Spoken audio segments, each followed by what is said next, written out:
Michael Hayes's voice echoed through the house, making her tremble with fear deep inside. She was in the room at that moment, but hidden under the bed. Today, she had made a small mistake again, and she knew a harsh punishment awaited her. That's why, out of fear, she wasn't coming out. He started searching the entire room for her. Suddenly, his eyes fell on the edge of her scarf peeking out from under the bed. He realized she was hiding there. He grabbed Mia's arm and yanked her out with one sharp pull. The young girl, terrified, squeezed her eyes shut. Her lips were quivering and her face was flushed red. "When I told you once that you wouldn't step into the men's lounge area." "Then what excuse do you have for going there? Tell me, or right now, I'll bury you alive in the ground." He was gripping both her arms and shaking her violently. Tears streamed rapidly from Mia's eyes. She folded her small hands in front of him and pleaded, "For God's sake, Michael, forgive me. I made a mistake. I forgot." "All right, Mrs. Hayes. Today I'll give you the punishment for your mistake so you never forget it again. Your little mind will always remember that whatever Michael Hayes forbids, it's your duty to obey. Please forgive me, for God's sake, forgive me. Don't punish me." She was crying like a little child. And she was just a little girl, after all, barely 17 years old, yet paying the price for her brother's crime. She had never imagined she'd face such a situation. "Now I realize how much you enjoy attracting attention from other men." "No, Michael, that's not true at all. Swear on God I had no such intention. If I tell you the truth, Sonia sent me there." She had been trying to control herself for a while, but she realized that if she didn't tell Michael the truth, she'd end up suffering even more. This time, he released her arm with a jerk, and she fell hard to the floor. "What do you mean by that? What does Sonia have to do with this?" he asked, a mix of surprise and anger on his face. "Michael, I do whatever she tells me to do." She bowed her head, confessing like a guilty person. "And you agree to follow her orders?" He could barely hold back from picking up the small girl and throwing her out. "I have no other choice. If I don't obey her, she hurts me." She quickly pulled up her sleeve and showed him her burned arm, saying, "See this, Michael? Yesterday she burned my arm. She asked me to make tea. But the sugar was a bit low, and this was my punishment." She was sobbing. "What nonsense is this? How dare she lay a hand on my wife? Get up right now and get out of my sight. I'm going to confront that woman." He kicked her aside and stormed out toward the inner part of the house, while she gathered her scattered self and struggled to walk back to her room. Before she could enter the room, someone placed a hand on the door. She looked up and saw Sean standing there. "Look at your condition. Who would treat such a beautiful young girl like this? If you were my wife, I'd show you how to truly love and care for one. But if you give me a chance, I can still help you." He was staring into her eyes with a strange intensity. Mia, already frightened, became even more terrified by Sean's words. She shook her head vigorously in denial and said, "No. Please, no. Go away from here. If Michael sees you, he'll get angry. Tell me, does your Michael have anything else to do besides this?" "Absolutely not. And you, poor thing, become the target of his temper." "Whatever is happening to me involves my brother's fault." She lowered her eyes, as if trying to atone for her sin. "That's exactly what I'm trying to explain. That the injustice happening to you should have been directed at your brother." "But he's caused pain to both of you." "What do you mean? What happened to my brother? Is he okay?" she asked Sean with concern. Hearing her, he burst into laughter and said with hatred in his eyes, "Did you think this ranch owner would just let your brother live? Did you believe that by sacrificing yourself, your brother would be safe? That was just your misconception. These people have already killed your brother." "No, that can't be. They can't break their promise to me. They promised they wouldn't harm my brother in any way. They wouldn't even look at him because I agreed to take his place in this punishment." She was writhing like a fish out of water. "Yes, but the reality is he's no longer in this world, and I'm really sorry. I just came to tell you that." With that, he left, while she sat down on the ground and started wailing loudly. She was beating her chest forcefully. Mary, Michael's youngest sister, felt deep pity for this girl. She rushed over and hugged her, saying, "What happened, my dear? Why are you crying? Your cruel brother killed my brother." She cried even louder. What are you saying? That can't be. It has happened. My brother is no longer in this world. Sean told me about it. You're believing him? He's a notorious liar. He was just trying to scare you. He wants to play with your mental state. Why do you give everyone a chance to bother you? Come on, get up. I'll take you to your room. Hearing Mary's words, she felt a bit calmer and innocently looked at her face, saying, "Has nothing happened to my brother? Is he completely fine?" "Yes, my love, nothing has happened to your brother," Mary said, averting her eyes, then held her hand and led her to the room. She was stumbling. It was hard for her to even lift her feet. "What happened to you? Did you fall?" "No, Michael hit my leg with his belt." Mary closed her eyes in pain. She couldn't imagine her soft-hearted brother could be so cruel. "Will he hate me like this for the rest of his life, Mary?" "I don't know. It's hard for me to believe that my brother could raise a hand on you. My brother wasn't like that at all. He was a very kind and soft-hearted person. But he's become cruel. This cruel world has made him cruel." Saying this, she started shedding tears herself. No one in this large estate was truly happy. Everyone had their own troubles, their own sorrows. Carrying the burden of life, Michael was in his grandmother's room at that moment. Sonia was sitting in front with her head bowed. He asked his grandmother, "Tell me, how dare she burn my wife's arm?" "What happened, Michael dear? Did she commit some huge crime?" Before his grandmother could say more, he shouted loudly, "She didn't commit a crime, she sinned. I'm asking you, who is she to touch her? She doesn't have the status to even look at my wife." After a long time, he had called her his wife for the first time. He didn't even realize what he was saying. Seeing this, Rachel Hayes got a bit nervous and said, "What are you talking about? Have you forgotten she's a girl who came into our home?" "Grandma, I haven't forgotten. You all have. She's married to me. I can treat her however I want, but none of you have the right to hurt her. And if I find out in the future that anyone tried to bother her, I'll deal with them myself. As for your granddaughter, explain to her properly to stay out of my affairs. Son, she's your fiancée, and you promised you'd marry her soon." "Yes, I made that promise when I wasn't married. Now I have a wife. While she's here, I can't marry another woman. And as for her, I don't even like looking at her. Including her in my life is out of the question. My wife is undoubtedly here for revenge. But I'm well aware of her character. She's a pure-hearted woman, the owner of high morals, and above all, she's loyal. Whereas about Sonia, I can't say the same, from all the things she's done in the past. It's clear that whoever she enters into life with, she'll ruin it." Finishing his words, he left the room. Sonia quickly sat at her grandmother's feet and cried, "You promised you'd get me Michael." "Girl!" "Have you gone mad? You're talking as if he's not a person but a toy. And don't worry, the ghost that's possessed him, I'll exorcise it soon. He thinks his wife is so pure. Well, let's start by dispelling that misconception." Saying this, she smiled at her granddaughter. Understanding the implication, she smiled openly too. "Oh, Grandma, you're even smarter and more cunning than I thought." Saying this, both burst into laughter.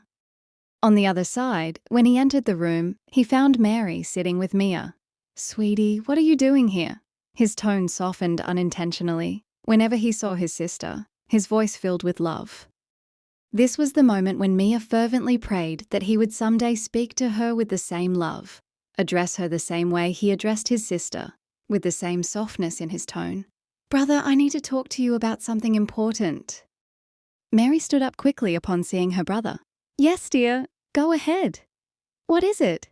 He glanced at Mia, who lowered her eyes and started fiddling with the bedsheet. Her body was still trembling, surely from the cold. But he didn't know it was from a sense of inferiority. "Brother, I need to discuss something crucial about Sean that you must know. If you have a little time, can we talk about it? If you want to discuss it privately, we can go to another room," he said, glancing at Mia. This time, she lifted her eyelids. Did she not even have that much worth that her husband could talk in front of her? "No need for that," Mary said quickly. "I've noticed for days that he's been trying to harass her." "What do you mean?" Frown lines appeared on his forehead. "Brother, it's clear. He bothers her, scares her, threatens her. He often blocks her path. Today, I saw him standing in her way. She was very scared. He makes up stories and tells her, causing her mental distress. Michael was glaring at Mia in anger because he had told her on the first day that if anyone besides him tried to bother her, she should tell him first, but she had hidden this too. "Mary dear, don't worry. I know how to handle him. Go on, good girl. Go to your room." After sending her away, he turned toward his dear wife but suddenly grabbed both her legs and, looking into her eyes with rage, said, "You make a mistake every time, and then when I punish you, you cry. If you'd just stop beforehand, you'd never have to shed those crocodile tears."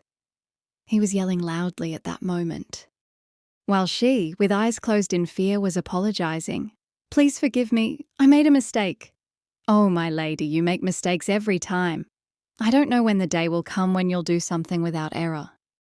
Why don't you forgive me? Why don't you clear your heart toward me? Can't we live like a normal husband and wife?"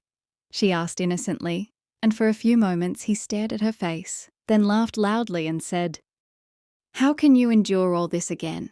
You don't know that every time I see you, my entire being fills with hatred.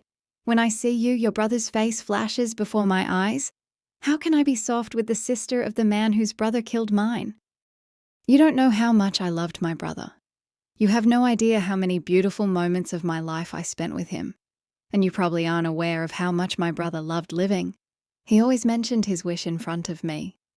Often, at night, he'd get scared and come to my room saying, 'Brother, I want to live a long life. I have to fulfill my dreams.'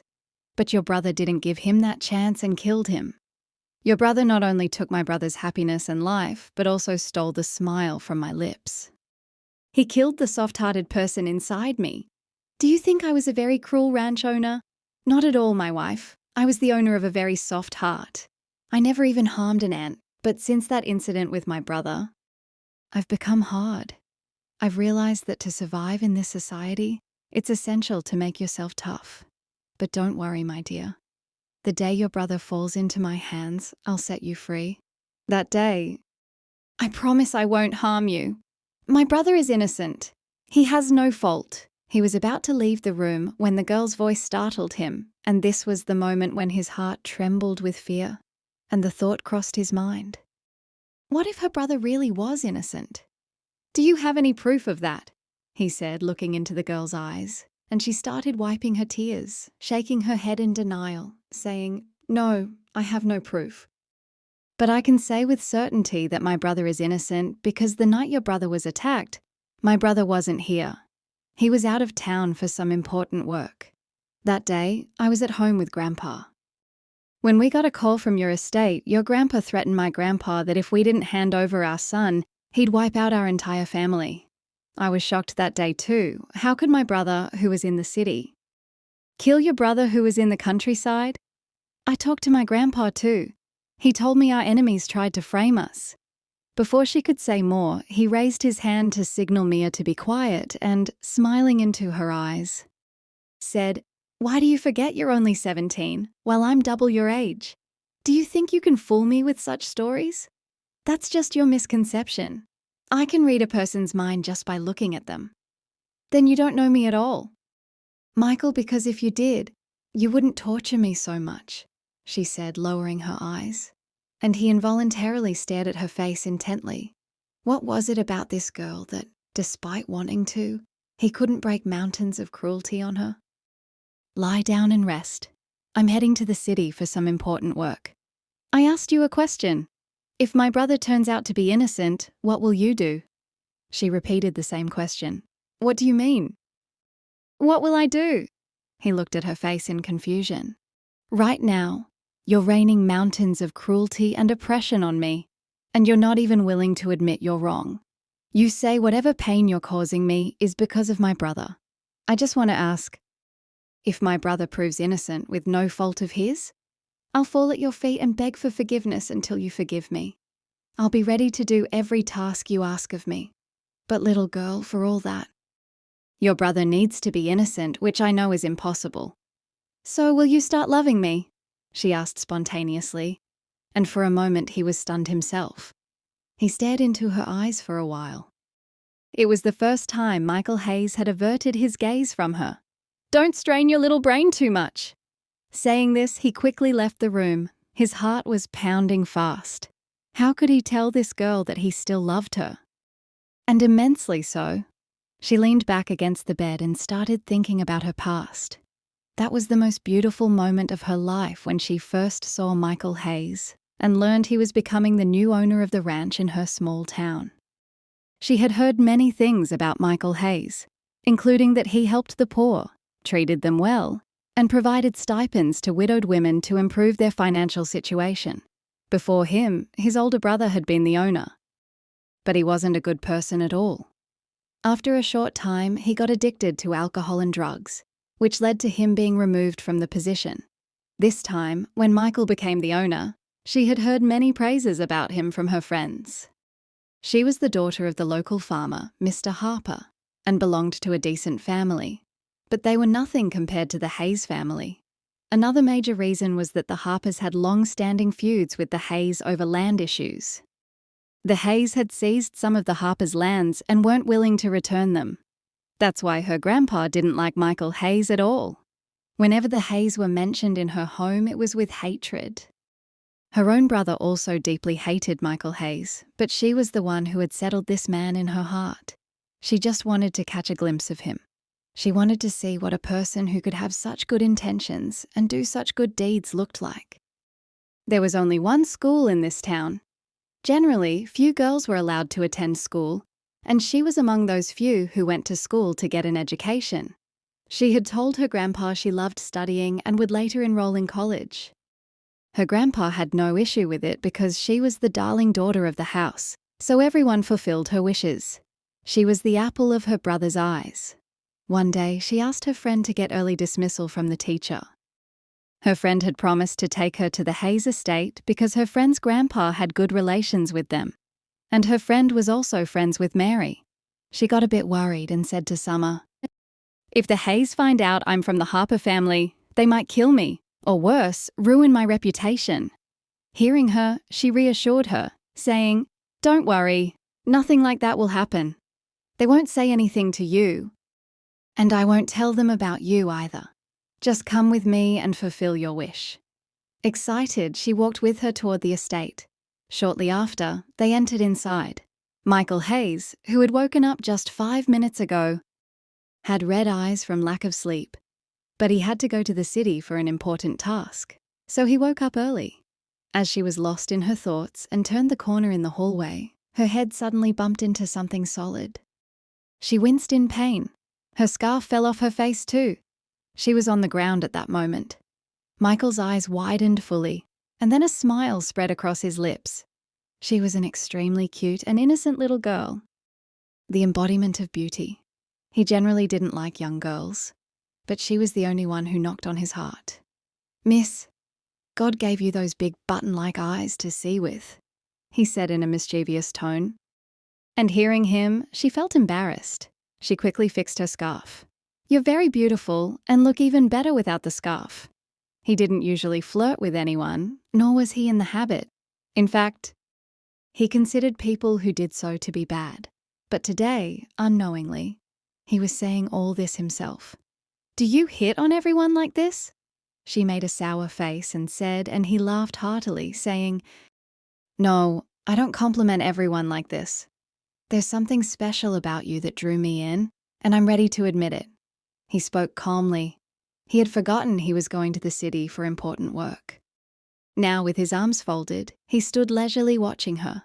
When his eyes fell on Summer, he placed a hand on her head and said, "Hey kid, it's been so long. All good?" "Yes, I came to meet Mary and this is my friend." "I introduced her to Mary," she said, glancing at Mia. This was probably her first time at the estate. He was engaging her in conversation, trapping her in his gaze. "Yes, Michael, that's right." Hearing Michael's name. This time she involuntarily lifted her gaze to look at him. Her big eyes widened even more in surprise. Now, setting aside shyness and modesty, she was staring intently into Michael's eyes, completely unaware that her friend was standing nearby and the person in front could interpret it any way. "Are you Michael Hayes?" she asked restlessly. Hearing her, Michael nodded yes. He was a bit surprised himself. "I really wanted to meet you. My name is Mia, and I—" Before she could introduce herself fully in her emotions, Summer pinched her arm. She yelped in pain. "It seems you know quite a bit about me," he was asking, looking into her eyes. This time, she blinked her eyelids in shyness. Just a while ago, she thought this man was a flirt. But now that she knew he was the Michael she was head over heels for, even his flirting felt like love to her. "Michael, we'll meet you later. We have to go for now." Before she could leave, Michael addressed Summer. "You go from here. I need to talk to this girl about something important," he said seriously. Summer looked at her friend with meaningful eyes, as if saying she'd made him her admirer at first sight. "I'm not the daughter of your enemies at all," she blurted out quickly. Hearing her, he was stunned for a moment. Then with a sweet smile on his lips, he said, "Even if you were my enemy's daughter, I'd still befriend my enemies." She was blinking in surprise, staring at his face. "Where were you before? Why didn't I notice you earlier?" "What do you mean?" Her condition had worsened due to fear and shyness. Before he could get closer, he sensed someone coming from outside. He quickly stepped back. It was none other than Sean. "And what is this Harper girl doing in our estate?" "All good? It's not like the Harpers sent you here to get something done, is it?" Hearing Sean's words, she trembled with fear inside. Out of fear, she tightly grabbed Michael's arm. Michael involuntarily looked at her face. Actually, Sean knew her well. He had encountered this beautiful girl once or twice before. She was the most beautiful girl in town, capable of making anyone her devotee. And he was aware of her background because he had pursued her for a long time and tried to trap her in his web, but Mia had never given him any attention. "Sean, leave right now," Michael said, looking into his eyes. And he said with malice, "Why? Planning to have fun alone?" Before he could say more, Michael's hand rose and left a mark on his face. Thank God no one was there at that time. Looking into Michael's eyes with hatred, he said, "I'll settle this score with you people soon." Meanwhile, Mia's condition had deteriorated badly. Tears started flowing from her eyes. Michael very lovingly wiped her tears. "You don't need to fear anyone. As long as I'm with you, no one can harm you. Tell me why you came here. Did you really come with some purpose?" She shook her head vigorously in denial. "No, nothing like that. Swear on my grandpa. I had no purpose. Actually, I just wanted to see you." "What does that mean?" Michael tried to hide his smile, but his heart was so happy that he couldn't conceal it. "I heard you help the poor a lot and you're a very good person. That's why I wanted to see you. I wanted to meet you. You've succeeded in meeting and seeing me. Has anything changed in your thoughts?" He was teasing her on purpose, and he was enjoying talking to this girl because she was exceedingly innocent. He had never encountered such an innocent girl before. Mia shook her head vigorously in denial. "No, you're even better than I thought. So would you like to include this good person in your life?" He was a very straightforward guy who said whatever was in his heart and mind right to the person's face. She got very nervous. "What does that mean?" "It means exactly what you don't want to understand right now. But soon I'll come to your house and explain it to your family. For now, come. I'll drop you home." "You've found out I'm from the Harper family. Won't you try to harm me? If you want, you could blackmail my family," she said as if it was a big deal.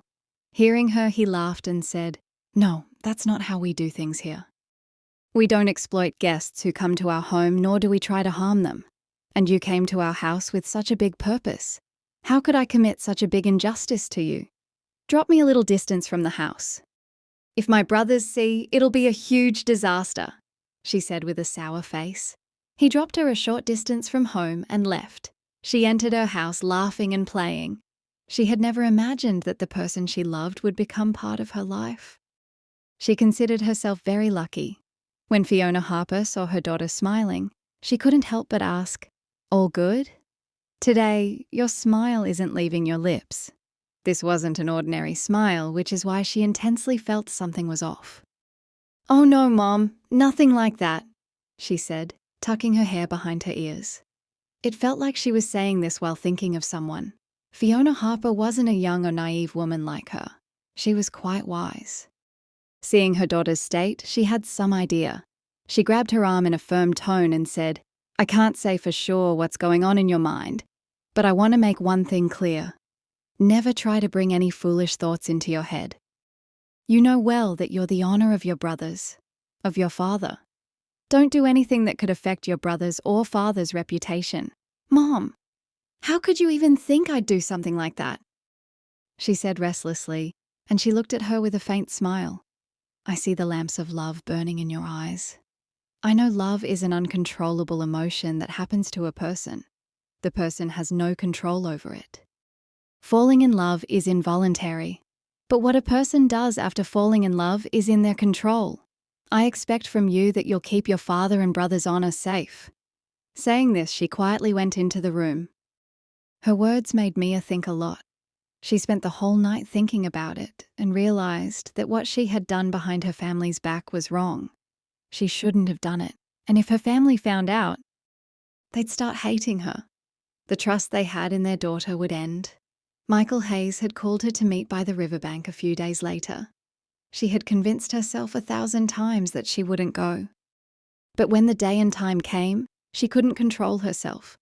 When she reached the riverbank, he was already there, lying on the grass. If anyone saw the ranch owner lying on the ground like that, they'd surely faint in surprise. He never wanted to call her to this spot, but Mia had mentioned it first because this place was a bit away from town, and no one came or went here. She didn't want any town person to see her with this man. And for Michael, the most important thing was the little girl's honor. "Do you know how hard these 2 days have been for me?" he said in an emotional tone. And hearing him, Mia lowered her eyelids and said, "You can't imagine how much pain I've endured these 2 days." "What do you mean? What happened to you? Did someone bother you?" He became serious immediately. No one bothered me, but my own conscience isn't letting me breathe easy for even a moment. I'm doing this behind my family's back. My brothers don't know I'm sitting with a man right now, and that man is their enemy. If you say, 'I'll come to your house tomorrow with a proposal,'" I casually mentioned it to my mom. "Mom said my grandpa deeply hates you all. He doesn't even want to see your face. I don't think this relationship can last much longer. It's better to stop here. I'm a soft-hearted person for sure, but when it comes to my love, I can't compromise at all. I've never taken interest in any woman's life before. You're the only girl who's entered my life that I've fallen in love with. For now, you're young. When you turn 18, I'll bring a wedding proposal to your house and take you as my wife. I'll see who stops me. And as for your grandpa's hatred, don't worry. Soon he'll start loving me." "Can that happen? Can relations with your grandpa improve?" she said excitedly, grabbing his arm. "It can happen," he replied with a smile. That day, they sat and talked for a long time, but they didn't know that these two people who loved each other immensely would soon have one hating the other intensely, or pretending to hate.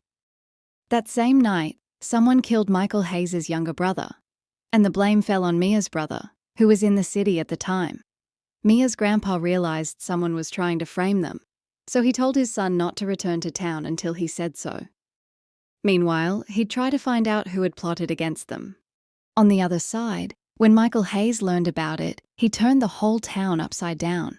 He had never been this terrifying before, but that day, people were scared just looking at him. They couldn't imagine this man had so much anger inside. They thought he was a soft-hearted person, but they were ignoring that this had struck his heart. His heart's peace had been separated from him. He loved his brother immensely. If said that he had raised his brother, it wouldn't be wrong. He demanded from the Harpers to hand over the boy. But Mia's grandpa wasn't ready to agree because he knew his son was innocent and forcedly, their daughter had to sacrifice. She had come to Michael Hayes' home as a forced bride. She was sitting in his room at that time because Michael Hayes was strictly forbidding everyone from going near her or touching her without his permission. She thought perhaps Michael would have mercy on her this time and forgive her, but she didn't know she'd see the most terrifying day of her life. When he entered the room, frown lines were on his forehead. Right in front was the little girl he had loved intensely during the day. But now he knew she was his biggest enemy's sister. He walked quickly to her and grabbed her hair, jerking her, saying, "Did you think I'd be compelled by your love to forgive you and declare my affection? That's just your misconception. I loved you once, but that love ended when I learned you're the sister of my brother's killer." She was exhausting herself trying to free herself, but this cruel man's grip was very strong. Now lamps of love weren't shining in his eyes. Instead, there was savagery. She couldn't look into his eyes for long. She was apologizing to him, ready to fall at his feet. Folding her hands in front of him, she was saying, "For God's sake, don't destroy the image of you in my mind. For God's sake, torture me so much that I start hating you." But Michael Hayes didn't listen to any of her words this time. He himself was a savage man. He needed shelter somewhere himself. And then he poured all his savagery into this girl, without thinking that the girl was a helpless and innocent soul. When he woke up in the morning, the night's events flashed before his eyes. He knew he had committed excess, but he wasn't ready to admit it. From that day on, Mia's life became like hell. She'd be punished for the smallest things. Humiliated, constantly cursed by mentioning her brother's name. In the beginning, she'd protest, and he'd give her bizarre punishments, sometimes making her stand outside in the yard all night, sometimes making her clean the entire estate. And today, after so long, when Mia asked him if her brother proved innocent, what would he do? He truly got scared. Days were passing quickly. After that, he didn't raise a hand on Mia. He didn't know why himself. But one day, the storm he was trying to escape from returned and stood before him. Grandma had locked Mia and Sean in the same room and accused her. Before, he never raised a hand on his wife in front of anyone. But that day, he beat his wife in front of everyone. Deep down, he knew her condition had become very bad. Before he could kick her again, Mary rushed over and folded her hands in front of him, saying, "Have you gone mad? Have you forgotten how pure your wife is? She could never do such a thing. Grandma accused her. I heard Grandma's words myself." Actually, Mary had gone out with Summer a little while ago. But when she returned, she learned the water had gone over her head. If she had known earlier, she would have surely told her brother the truth. And this was the most terrifying day of her life, because that day, it was also proven that Mia's brother was innocent. And the family that harmed his brother was the Malik family. He rushed to Mia, but Mia jerked his hands back and spat on his face, saying, "I hate you intensely. Stay away from me," for the ranch owner. This was a place of great shame, but he quietly stepped back. All his cruelties were coming to mind. He was realizing how he had broken mountains of oppression on this girl. He was also remembering that night when he made this innocent girl stand in the rain all night. The next day, she had nearly reached death's door, but God had written her life, so she survived. Otherwise, he had left no stone unturned. That same evening, her grandpa took her with him. Seeing his daughter's condition, his heart was crying tears of blood. Mia wasn't talking to anyone. She'd sit silently in her room all day, sometimes shedding tears and screaming at her mother, asking why he did this to her. Why didn't he believe her? How could he think she'd betray him? One day, he himself entered the Harper's home when he heard her saying these things. Without permission from anyone, he went into her room. Fiona Harper also stopped everyone else because she knew only that man could fix their daughter. She started screaming upon seeing him, but he sat at her feet and started crying. She felt his tears falling on her feet. For a moment, she froze in place.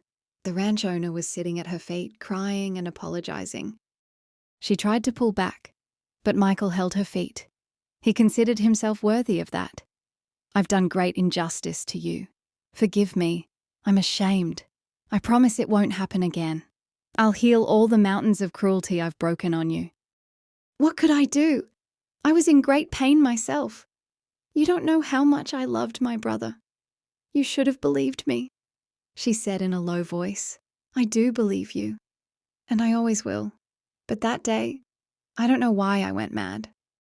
"Now please go from here." "Until you forgive me, I won't leave here. I've forgiven you. Go from here." "When will you come with me?" he asked, and she lowered her eyes, saying, "I need some time first to accept all this." I'll give you as much time as you want, but you'll have to come with me." Saying this, he left, while she sat helplessly on the floor. In those days, her mother explained that whatever happened in the past, he didn't do it in his senses, he did it in anger, and now he's apologized in full senses. It's clear he's ashamed. You love him too. When you love someone, you overlook their mistakes. Forgive him too. And this time, she showed great patience and forgave her beloved. After that, Michael also proved that she was the most precious girl in the world to him. Nothing was dearer to him than her. As for Sonia, he didn't like her before either, and had clearly told his grandma he would never marry that girl. A year later, God blessed them with a very cute son, completing their lives.